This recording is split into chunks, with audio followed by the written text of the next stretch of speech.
Right, Rich. Should we do a Dexter spin-off? Yep, because, we sort of went the DC route, didn't we? We did the big clash and didn't That's set true. anyone up. That's true. So who do you want to pick? Well, I think we should go back because I feel like there's a lot of money in Posh Dexter. Yeah, he could get the branding deals for Armani Prada. And we could make him wear like a green screen watch where we could put in the latest product after the fact. Yeah, and we could also change the product depending on the viewing audiences. That's very dystopian. That's so much effort, and I don't even know why we're doing it. Oh, just the sub-Prada suit thing. Okay, so let's do the story of Posh Dexter. How should we start it? Question first, is this taking place before or after the Dexter multiverse movie? Oh, did we do a Black Widow? Is that what you're pitching? Did we do Black Widow? Widow Dexter? Well, imagine starting with the big movie and then all your films are prequels. Okay, should we do that? We'll do a prequel. You're like, we'll never top Endgame, so let's just do Endgame prequels for the rest of our life. So I'm thinking we start with Right, already I'm seeing the cracks in this. I was reading Salem's Lot by Stephen King, and he said that a novel that you're writing is like a baby. You've got to nurture it, or, it dies. We've given birth to this baby, and I'm already seeing the problems in it. Already, on life support.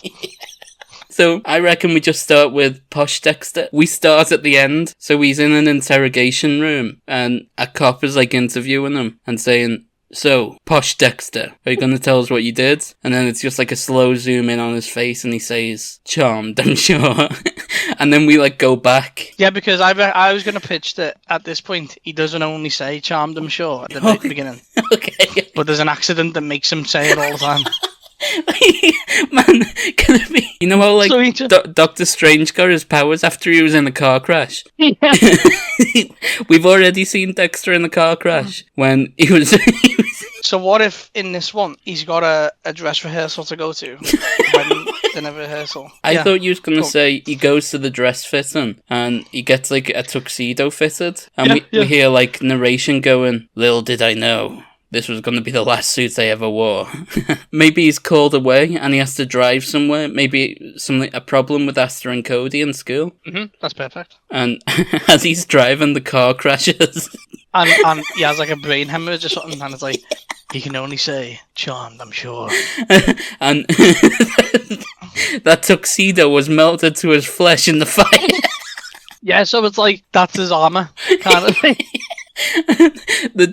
He's like Robocop, essentially, now. That's all he is, he's just Robocop. Reese's what about his hair? Why is it all gelled back? It's his body now also produces gel. We don't know why. There's been some interest in some scientific communities, though. They give him a little plastic cup of water, and his little finger immediately props up. He's like, "My God, he's a natural."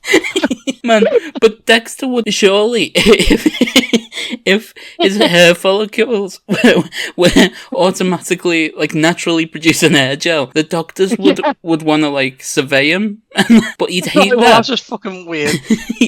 He'd hate that because he needs to kill. So. Maybe that's his life. He's got to juggle being a fancy person and a killer. He doesn't work at Miami Metro anymore. He works at Prada or something. Opening the doors. Maybe Rita explains it, going, "It's the only job he could keep down." He wasn't very helpful at crime scenes. And we see his first day on the crime scene after getting out of the hospital. And they're like, "So what is it, Dexter? We need your keen skills of observation. How did they kill the victim?" He's just, "Charmed, I'm sure." Man, I reckon he just wants to kill, but he wants to do it classy. Instead of using instead of using a knife, what would he use? What's a fancy? What about one of those knives? You have certain cutlery that you have to use. Yeah. So it's instead of a selection of knives, he has all the fancy silverware now. So he has the soup spoon and then So Are you suggesting? So when a table is laid out all fancy, you're meant to start from the far left. So you start with the small, like, thingio spoon, and then you work on it. So when he's attacking his victims, he has to use every piece of cutlery in the right order. Yeah, and he's like, you deserve a better class of criminal. Man, we've got to have like a long silent scene where he's just jabbing him with the butter knife. Man, we've got a problem. Go on. For no reason, I decided to start it with him in an interrogation room. So why is he getting interrogated? Yeah.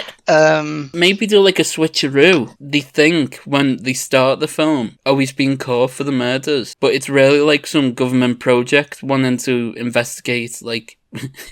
Wait, so we have at the end a Nick Fury scene? Where he's like, I'm putting together some Dexters. With some special dextilities.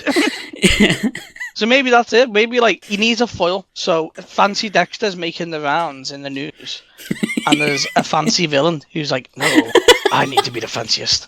Oh man, we need a name for him because in Dexter they always had names like the brain surgeon, the Bachelor, the Bachelor Killer. Oh, he's got to have like a Jimmy Neutron brain blast moment when he's with Rita on the couch.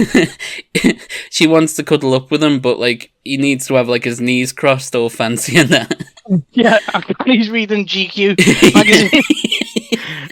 Reading the latest GQ magazine. And she's like, come on, Dexter, watch The Bachelor with me. And then she says something like, he only gives a rose to his true love. And then he's like, Ooh. Of course. He's been leaving roses at every crime scene. He loves every one of his victims. And he goes, just as much as I love suits. Makes sense. Maybe Rita like tries to seduce him, like puts it, like runs her hands through his hair and like ruffles it up, and it immediately like smartens. Like you know, like smart. You know, like Tom Holland spider suit.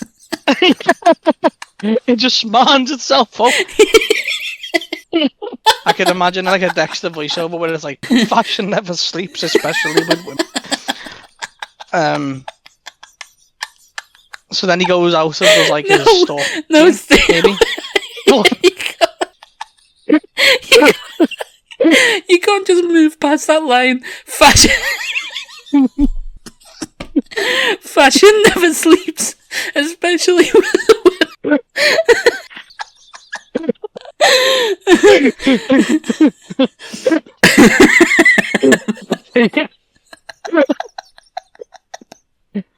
Fashion never sleeps, especially with women.